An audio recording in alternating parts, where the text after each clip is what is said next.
Greetings, programs, and welcome to the Tankor double feature. So, for anyone who doesn't know, Beast Machines, they really cheaped out when they were making that show. And so, while they did release a figure for Tankor, in the show, his animation model was actually based off of a simpler Scout class figure that they released. So, for fun today, we're going to be looking at both of them. And just really fast, this is what Tankor was supposed to be. This is what they made him. This figure was sold just as Tank Drone. This was actually a figure that I had when I was a little kid.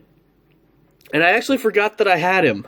But while buying some Beast Machines figures, I picked this guy up and then I realized, wait a minute, this is way too familiar. And then I went and confirmed with my dad, yeah, I actually had this one when I was a kid, and I completely forgot about him, which is a shame because he's actually a good little figure. But for fun, we're going to start off with the big boy here. And really quick, before we look at him, I actually do have his box from all the way around, I think it was 2000 when this guy came out. See his $15 Kmart sticker on there. With firing torpedoes. Watch it on Fox Kids. Except you'll never see a robot that looks like this on the show because they cheaped out and they didn't want to model something this complicated, which is a bummer. So I believe this guy was a mega class, as they called it. You can see here on their cross sales, they got Buzzsaw, Black ArcNeo, Jetstorm, Thrust, Optimus Primal, Cheetor. This was basically what would become Voyager class, as we know now. Here you have his bio. Here, I'll rip off Imgo for a bit. Here's your bio if you want to read it. Yay! I'm not going to throw the box, though, because it's very late. I have neighbors. They would probably not appreciate that.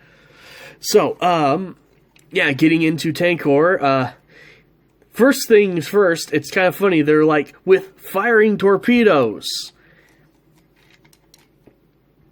This is not a torpedo, and there is only one. So, that's kind of silly. So, he's got the firing mechanism right down here. Go ahead and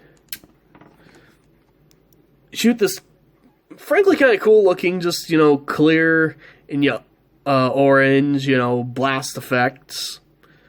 It's neat. I'm going to keep it out of the way, though, because it will get launched a million times by accident. Very hard to see, but there is actually, like, a red eye in this visor here in the front of the tank, going back and forth as I'm turning this. And that's the first of this guy's gimmicks. This guy's loaded with gimmicks, actually, for just being a Voyager class.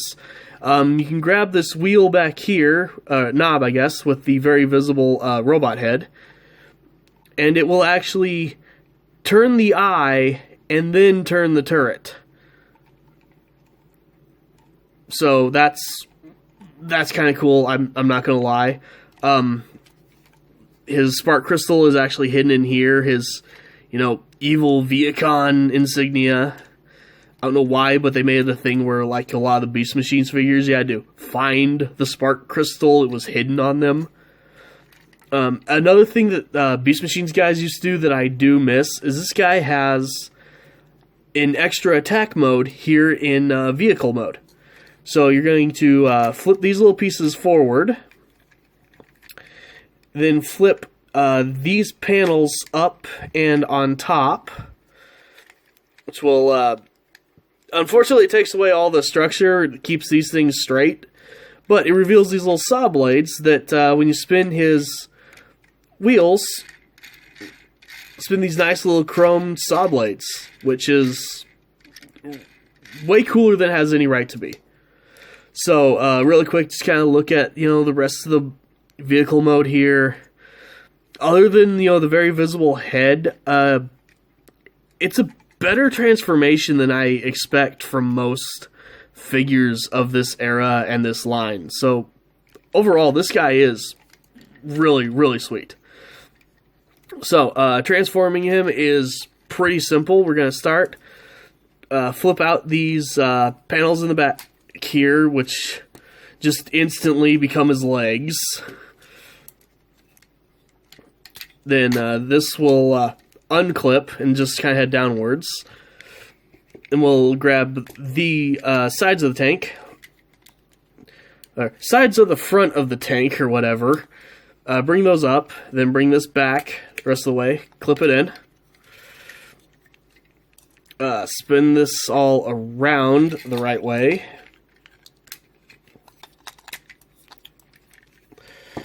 I'm a doofus tonight, apparently. Get his legs facing the right way.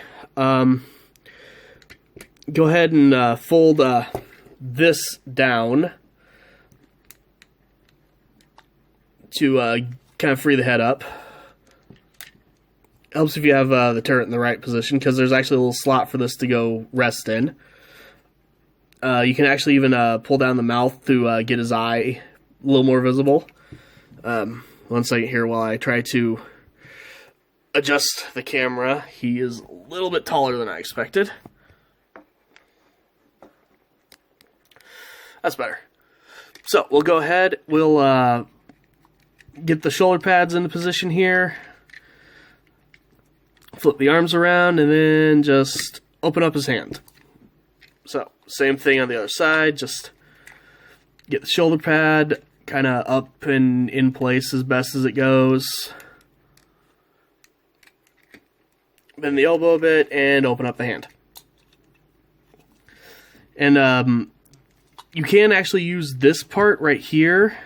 It's a little bit tricky, but you can get his eye, at least sometimes, in the robot mode to still, like, move around and stuff. So, the mechanism is a little weird, and he tends to like looking the wrong way around. But if you fight with him a little bit, you can get, you know, the eye in whatever position you want it in for while he's in robot mode here. I do kind of wish that worked a little better. It looks really cool. It's cool that it's there. It's just he usually ends up looking off to the side. And, yeah, very interesting thing. You can actually kind of make him talk. I have no idea what his voice should be, so now I'm going to try. Oh, Tankor sound like Waspinator. Yeah, there we go. So as for posability, arms go out, full rotation. If you can keep the shoulder clipped in. 90 degrees at the elbow there. Legs go forward all the way, back all the way, out most of the way. Pretty deep knee bend until the heel gets in the way there, but overall, especially for a Beast Machines figure, because these figures were frankly pretty lacking. Oh, I forgot, you can flip the gun around. So he's got a shoulder cannon. But yeah, you know, for a Beast Machines guy, this guy's pretty good, actually. He's a little wibbly. I don't know if that's my figure, if that's age, if that's just a problem they had, but yeah, you know, his legs are a little floppy, but he's solid enough when you just stand him there, and he can menacingly look off to the side. So, now we'll actually move on to what you saw in the show, should you ever attempt to watch it. Here we have the tank drone, which is what masqueraded as Tankor in the show. And, already, great colors on this guy. A lot of metal flake here in the blue and the gold right here. They didn't bother trying to hide his insignia for once. A lot of transparent red. Chrome right here on the turret. Some chrome down here. It is actually clear red for the little eye visor there. His head is always visible, which is kind of weird, but no, all in all, pretty cool looking little tank thing. And if you'll notice, this one wheel here that's got the rubber actually is hooked up to a gear. And so to fire his missile, you actually push down on this to engage that gear, and then you'll spin this wheel until eventually it will fire the gun. Assuming you don't push off to the side like I did and miss the gears. And the missile's actually pretty cool looking too. Very distinctly his. Although you can see kind of one of the annoying things about the missiles in this whole line. I don't know why they did this, but they only go in one way. And it can be kind of hard to look down in the barrel and get this one lined up. So that's a little bit of a pain, but at least he avoids the problem you run into with most guys with a gun where they just shoot it all the time by accident. You're going to have to be very deliberate to sit here and do this to fire that gun. So, transformation on this guy is really simple because he was just a scout class or basic class, I've also heard it called. I'm not sure. But I'm going to kind of unclip the sides right here, flip out the heel, because his legs actually do transform relatively backwards.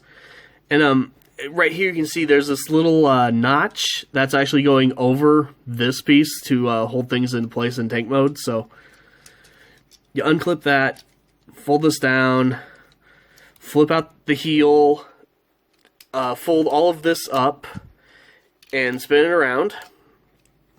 So now his legs are actually in position. You're going to grab the top kind of sides here, fold these down. Fold out his claw hands. Go ahead and flip his arms around and get them in position.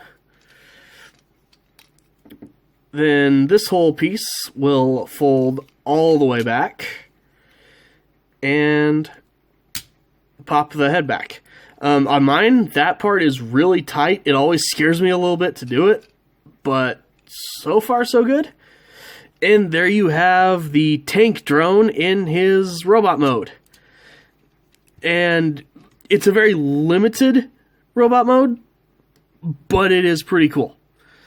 He'll always be looking a little bit down. You can't quite get the head all the way forward, but that's fine. He can't really hold anything, but he does actually have like little soft ratchets in his arms. They spin all the way around. No in and out, unfortunately. Legs can go forward and back, though you're not going to do a whole lot of that since the lower part of the leg, you can turn it, though it's easiest just to unpeg it, adjust it, and then push it back in. They don't turn very well once they're pegged in all the way. And you know, with as limited as his feet are and stuff, you basically just put him like that and just be like, yeah, he's rolling around on his treads. But, you know, still, really cool figure. I love all the chrome on him. You know, the head design is pretty cool. I love the little claw hands and everything. You know, for being one of the simple, you know, small figures that they released, like, you know, 20 years ago, he's still a pretty good figure, and he does look pretty awesome next to the real, quote-unquote, Tankor. So, thank you guys for watching, hope you enjoyed, and I will see you guys next time. Peace.